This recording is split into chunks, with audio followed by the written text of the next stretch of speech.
Y al hombre dijo: por cuanto obedeciste a la voz de tu mujer y comiste del árbol del que te mandé diciendo, no comerás de él, maldita será la tierra por tu causa. Con dolor comerás de ella todos los días de tu vida. Por tanto, como el pecado entró en el mundo por un hombre y por el pecado la muerte, así la muerte pasó a todos los hombres, por cuanto todos pecaron. Bienvenidos a 5 minutos de teología, espacio en el que abordaremos diversos temas de la fe cristiana. En esta ocasión, los artículos 3 y 4 del 6º capítulo de la Confesión de Fe de Westminster. Siendo Adán y Eva la raíz de toda la raza humana, la culpa de este pecado fue imputada, y la misma muerte en el pecado y la naturaleza depravada fue transmitida a toda la posteridad descendiente de ellos por generación ordinaria.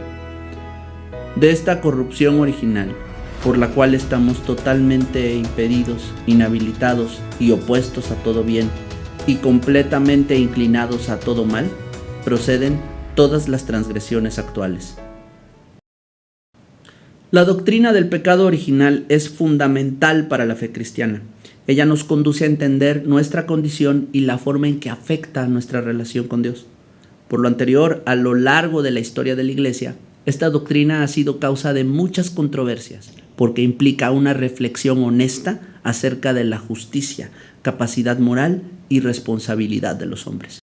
¿Pero qué entendemos por pecado original? Algunas tradiciones cristianas llaman así al primer pecado cometido por Adán y Eva en el huerto del Edén. Pero esta postura es inexacta y falla en algunos puntos. El primero es la objeción natural: ¿por qué tengo que pagar por las acciones de Adán y Eva? A esta cuestión se suele responder que Adán estaba en una relación de pacto con Dios y sus acciones vinculaban a la humanidad representada en él. Pero este argumento permite una segunda objeción. ¿Entonces todos los pecados de Adán se cargan a nuestra cuenta? Solo podemos responder sí o no. Si decimos que sí, incurriríamos en un error flagrante. Si decimos que no, entonces nos veremos en la necesidad de aceptar que el pacto del Edén terminó en algún momento y reconocer uno o más pactos, cada uno con una base distinta hasta la llegada del Señor Jesucristo. En resumen, auténticos malabares teológicos. En cambio, la posición reformada responde que el pecado original no se refiere a una acción concreta, sino a las consecuencias de esa acción. San Agustín de Hipona decía que antes de la caída, el ser humano disfrutaba de un estado de rectitud en el cual le era posible pecar, posse peccare, y que después de la caída el hombre quedó en un estado de corrupción tal que le era imposible no pecar. Non posse non peccare. Esa lamentable condición de muerte y miseria es conocida como depravación total y consiste básicamente en que el hombre es incapaz de hacer el bien por las motivaciones correctas. R.C. Sproul solía explicarlo de una manera muy eficaz. En una carretera con límite de velocidad de 100 km por hora, un hombre conducía plácidamente su coche a 90 km por hora mientras todos los demás iban a más de 120. Más adelante, en un retén con radares, todos eran multados por exceder el límite de velocidad y cuando le tocó el turno al hombre de nuestro relato, fue felicitado por respetar la ley. Más tarde, este mismo hombre circulaba a la misma velocidad por una zona escolar con límite de 30 km por hora. ¿Por qué?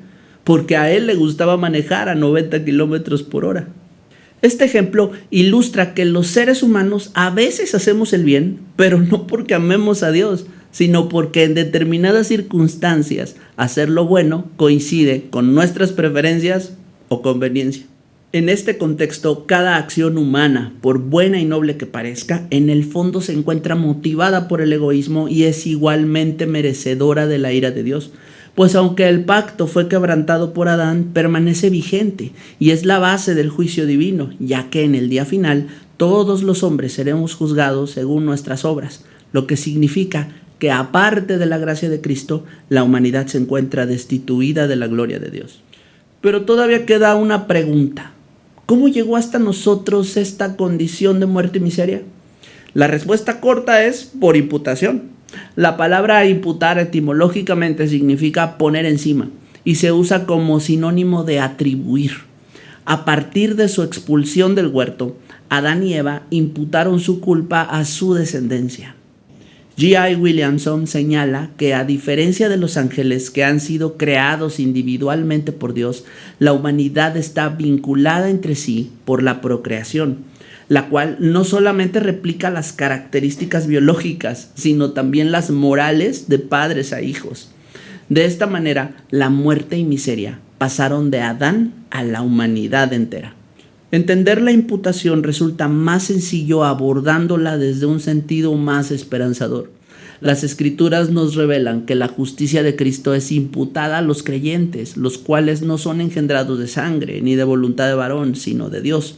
Lo que significa que los cristianos hemos nacido en una naturaleza justa y santa, propia de Dios, y por lo tanto recibimos la potestad de ser llamados hijos de Dios, pues tenemos la capacidad de reproducir el carácter de Dios.